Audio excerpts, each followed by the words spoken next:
እሺ ከአራት ሰዓት እስከ 5 ሰዓት ያልተሰሙ አዳዲስ ነገሮችን እነግራችኋለን። ዲማው ፖሊስ ስቴት፣ አኩያ ፕሮፐርቲ፣ ሸዋውም ሪል ስቴት፣ ድጋፍ አነስተኛ ብድር አቅራቢ ማለዳ ፎም፣ ሪንዳ ሎሚያድ፣ ቤተሳይድ፣ አሜሪካ ሜዲካል ፕላዛ በወለድ በታዲያስ አዲስ ላይ ተዝናኑ። ከወዲሁ መልካም በዓል ይሏችኋል።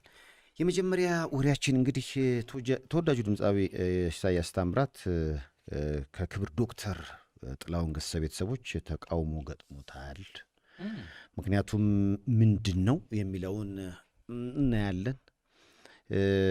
ደወልወል አድርገናል። እንደውም ከመሸ ቢሆንም የክብር ዶክተር አርቲስት ጥላሁን ገሰሰ ባለቤት ወይዘሮ ሮማን በዙ መስመር ላይ ያሉ። እንደምን አመሹ ወይዘሮ ሮማን? ጤና ይስጥልኝ ሰይፉ፣ እንዴት አመሸ? ሰላም ናችሁ? እግዚአብሔር ይመስገን ሰላም ነን። አዎ አንድ ሁለቴ ካሁን በፊትም በተመሳሳይ ጉዳይ ላይ ተገናኝተን ነበርና እሱ ነገር የቀጠለ ይመስላል። ግን ብዙዎች በአዲስ መልክ የቀድሞ የጥላሁን ገሰሰ ዘፈኖች ሲዘፈኑ ፍቃድ ያለ ነበር የመሰላቸውና ካሁን በፊት እንዳደረግነው አይነት ቃለ መልስ ነው የሚሆነው ማለት ነው። እንግዲህ እሱን አንተ እንደምትፈልገው እንግዲህ ጠይቀኝ። አታመጣት እንግዲህ እኔ መመለስ ነው ስራዬ። እንግዲህ ምናልባት እርሶም ጋር ተደውሎ ሊሆን ይችላል። የኢሳያስ ታምራት የጥላሁን ገሰሰ ዘፈኖች በአዲስ መልክ ተጫወቷቸዋልና ምናልባት እንዲህ አይነት ስራዎች ሲሰሩ ፍቃድ ከገጣሚዎች፣ ከዜማ አውጪዎች እንዲሁም ከቤተሰቦች ያስፈልጋል። ያም በተመለከተ የጥላሁን ገሰሰ ቤተሰብ ሀሳብ ምን ይመስላል ነው ጥያቄው። ወይ ጉድ! በጣም ያሳዝናል ነው እንጂ ሲጀመር አይደለም ለቤተሰብ ለመላው የጥላሁን ወዳጆች፣ አፍቃሪዎች የሚያሳዝን ነው። ምክንያቱም አንደኛ ነገር የጥላሁን ስራ የሚነካም ሊያሻሽልም የምትለው ነገርም አይደለም። አስተካክሎ ሁሉን ነገር ጨርሶ የሄደ ሰው ነው። ለትውልድ የሚሸጋገር ማይነካ ምንም የማይደረግ ስራ ነው ትቶ ሄደው። ሆኖም ይሄንን መስራት እንኳን እንደው የጥላሁንን ስራ ብሰራ እፈልጋለሁ እንደ ጥላሁን ልታወቅበት ብሎ ለመንደርደሪያ መቼም ማንም ሰው የሰው ስራ እየሰራ ነው የሚጀምረው። የከሌን አይቼ እንደ ከሌ ብሎ ከዛ በኋላ ወደ ራሱ ይገባል። ነገር ግን ችክ ብሎ በአንድ ሰው በአንድ ዘፈን መስራት አንደኛ ለኢንዱስትሪውም እድገትም አይሰጥም፣ ለባለሙያው ምንም የሚጠቅመው ነገር የለም። ያ ጥላሁንን የሚዘፍነው እከሌ ከመባል በስተቀር ራሱን ሆኖ አይደለም ይወጣው በዚህ በኢንዱስትሪው። ሁለተኛ ነገር አሁን ኢሳያስን ያልከኝ ከቤተሰቡ በላይ ብዙ ኢትዮጵያኖች ብዙ በየዓለም ላይ ያሉት ከተለያየ ቦታ ነው እኔ የተለቀቀለት ትናንትና ማታ ስልክ የደረሰኝና በጣም ነው ብዙ ያዘነው። ግማሹም እንደው በዚህ ደረጃ እንዴት ፈቀድሽ? እንዴት ቤተሰቡ ፈቀደ? አንዳንዱ ስራው ነው እንትኑንም ያልጠበቀ ነው፣ ደረጃውንም ያልጠበቀ ነው። ምን ነው ተብሎ ብዙ ሰው ኮንፊውዝ ሆኖ ነው የደወለልኝና እኛ የምናውቀውም ነገርም የለም የሰማነውም ነገር የለም። በተቻለኝ መጠን ከዚህ በፊት አንደኛ ነገር የጥላሁን ስራ ሲሰረቅ እኮ የመጀመሪያ አይደለም። በየዩቲዩብ ላይ በየቦታው ላይ ነው የሚበዘበዝ ያለው። ሆኖም ግን እኛም እንደ ቤተሰብ ራሳችንን እንወቅሳለን። መብታችንን ራሳችን ካላስከበርን መከባበር የሚባል ነገር በዚህ ኢንዱስትሪው ላይ ብዙ አላየሁኝም። ህጉ ይኖራል። በጣምም እንደው በውጭው በሰለጠነ ዓለም ያህል የረቀቀ ባይሆንም ህጉንም እንኳን ያለችውንም ህግ እንኳን የመከበርና የማስከበር ነገር አይታይም። በጥላሁን ደረጃ በጣም ብዙ ስራ ነው የተሰራው። ብዙ ተዘርፏል። ብዙ ነገር ሰዎች ራሳቸውን አበልጽገውበታል። እነ ጥላሁን 5 ሳንቲም ሳያገኙበት ለሀገር ፍቅር ለወገን ብለው ነው ሰርተው ሄዱት። ሆኖም ግን አሁን ላይ ሆኖ ተደጋጋሚ አይደለም በመመካከር ከዚህ በፊትም የጥላሁን ስራ ኦፊሻሊ ሰርተውት እኛን ሳያስፈቅዱ ሰርተው በግሳጼ በመመካከር በጨውነት ደንብ ተው የነገር ይቅር፣ ለእናንተም ለኢንዱስትሪውም አይጠቅምም፣ ባለሙያው እርስ በርሱ ካልተከባበረ ማመቶ ሊያከብር ነው። ስለዚህ ተው ብለን ከዚህ በፊትም ከሊከሊ ሳልል ስላለፈ በግሳጼና በመመካከር ትተነዋል በይቅርታ መልክ። ነገር ግን መመካከርና ይቅርታ መባባል ስተትን ማረም ካልተቻለ ህግ የሚባል ነገር አለ። ካለ ህግና መቀጫ አንድ ሰው ካልተቀጣ መታረም ካልተቻለ መመካከር አንድን ሰው ከስተት ማረም ካልተቻለ ወደ ህግ መሄድ ነው። ሌላ ምን ምርጫ አለ? እድሜ ልክ የሰውን ተው እንጂ ተመካከሩ እያለን ባለሙያውን እያረምን የምንቀጥልበት ምንም ምክንያት የለንም። ጥላሁን ቤተሰብ አለው እንዴ? በኢሳያስ ዙሪያ ከሞላ ጎደል የደረሰን ኢንፎርሜሽን አለ። ይህንን የሰራው አካል እንዴት ነው የተወሰኑ ገጣሚና ደራሲ ያስፈቅደዋል እንዴ? ዘፈኑን እኮ ያንን ግጥምና ያንን ዜማ እኮ ጥላሁን ስለሰራው እኮ ነው ይሄ ዘፈን እዚህ ደረጃ ድረስ ተወዳጅ የሆነው። ስለዚህ አንድ ግጥም ሆኖ በመጽሐፍ ደረጃ በግጥም ደረጃ በመጽሐፍ ሆኖ ይቀር ነበረ። የግጥም መድበል ሆኖ ሊቀር ይችል ነበር።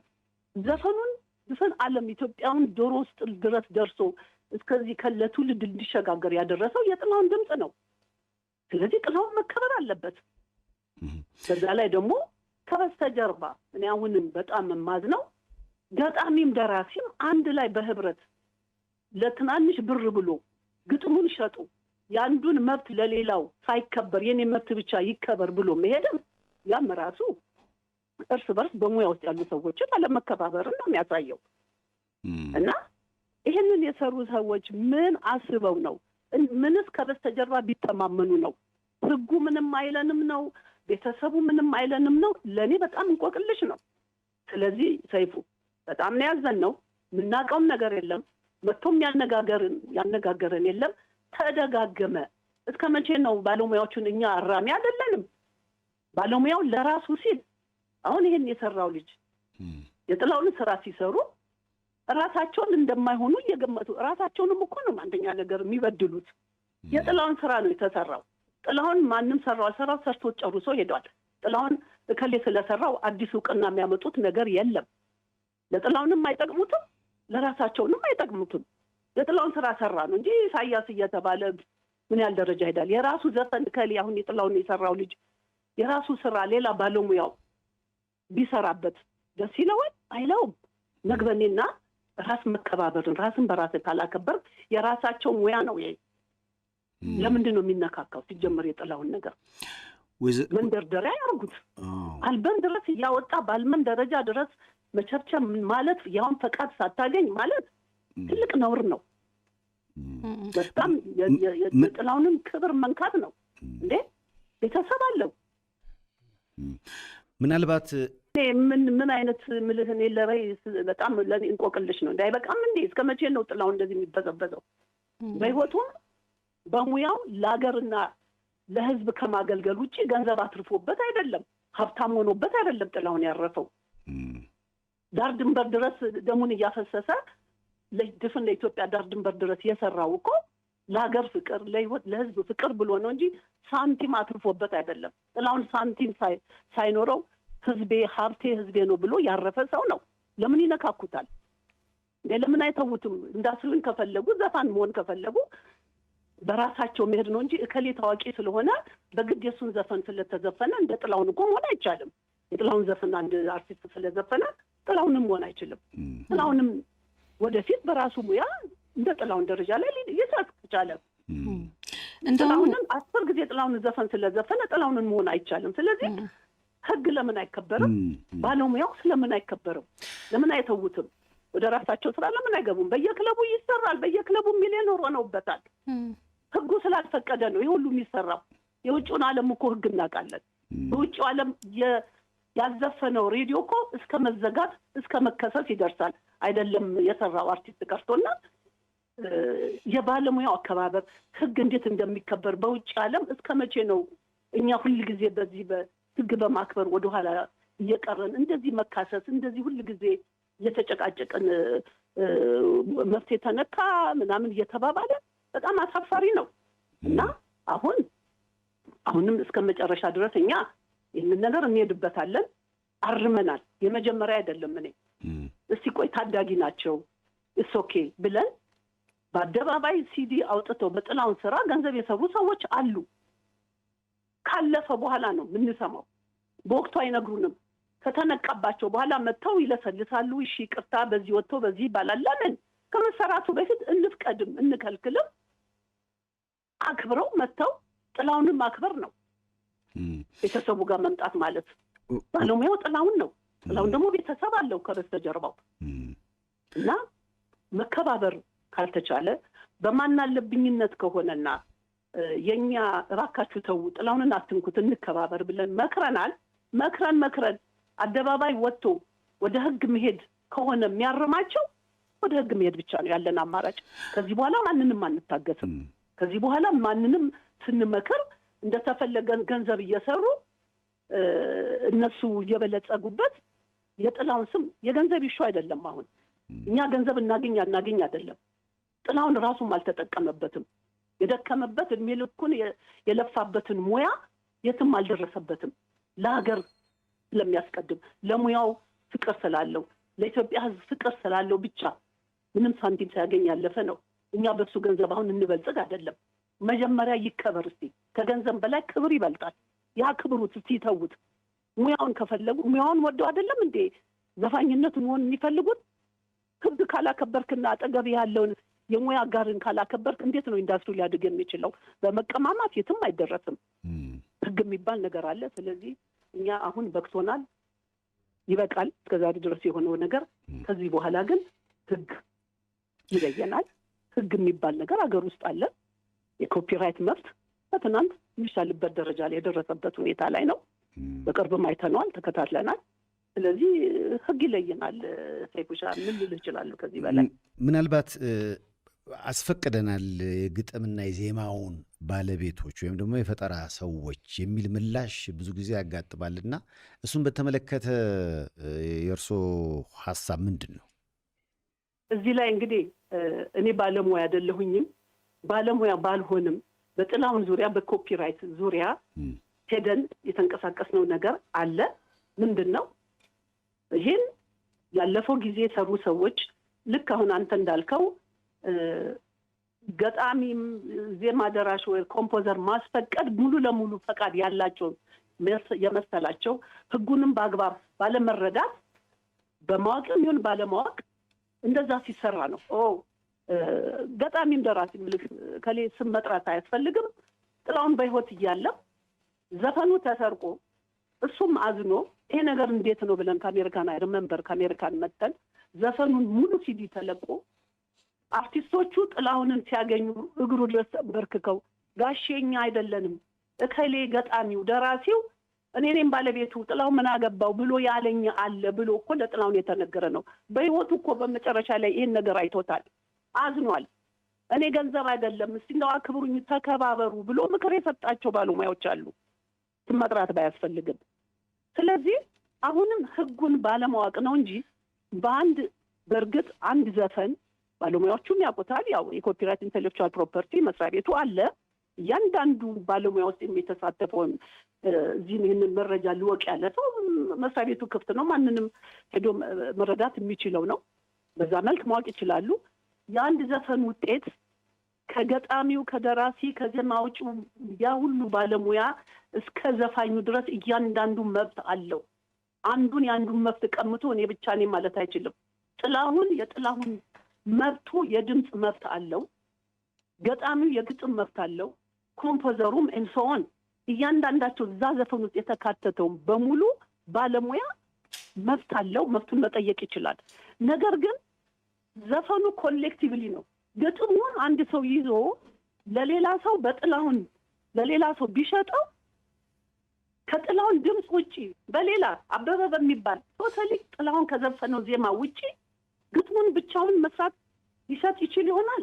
ህጉ የሚለየው ነው። ነገር ግን ከበስተጀርባ ያሉ ባለሙያዎችም የነሱም ድክመት አለ። ኮሌክቲቭሊ በጥላሁን ዙሪያ ለምሳሌ ብዙ ዘፋኞች ገጣሚው አለ፣ ደራሲው አለ። ይሄ በሙሉ አንድ ሰው መጥቶ ይሄንን ዜማ ልሰራው ፈልጋለሁ፣ የጥላሁንን ዘፈን ሌላ ሰው ላሰራ ፈልጋለሁ፣ የጥላሁንን ዘፈን ግጥሙን ሽጥልኝ ብሎ ሲሄድ ያ ግጥሙን ወይም ዜማውን የሰራው ሰው አይ እኔ ብቻዬን ከሚሸጥልህ እነዚህ ሰዎች በሙሉ የተካተቱ ናቸው እዚህ ዘፈን ውስጥ።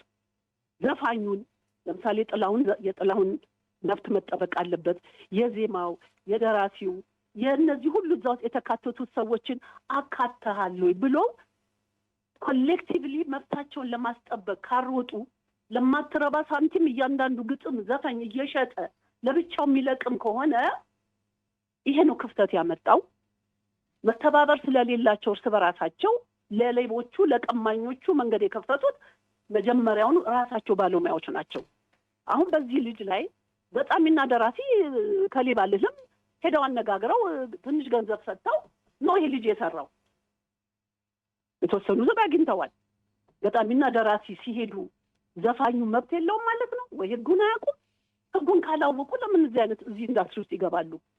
ወይም አለመግባት ነው። ሙሉ ለሙሉ በማታውቀው ነገር ገብተህ የሰውንም መብት ነክተህ አንተም ነገር ውስጥ ችግር ውስጥ የሰው መብት ነክተህ በማይሆን የሰው መብት አቢዝ አድርገሃል ተብለህ የማይሆን ችግር ውስጥ ከምትገባ መጀመሪያውኑ አለመንካት፣ የገባህበትን ሙያ መጀመሪያ ጠንቅቀህ መብትህንና የሰው መብት የራስህን መብትና ግዴታህን የሌላው ሰውንም መብት ሳትነካ መግባት አለብህ።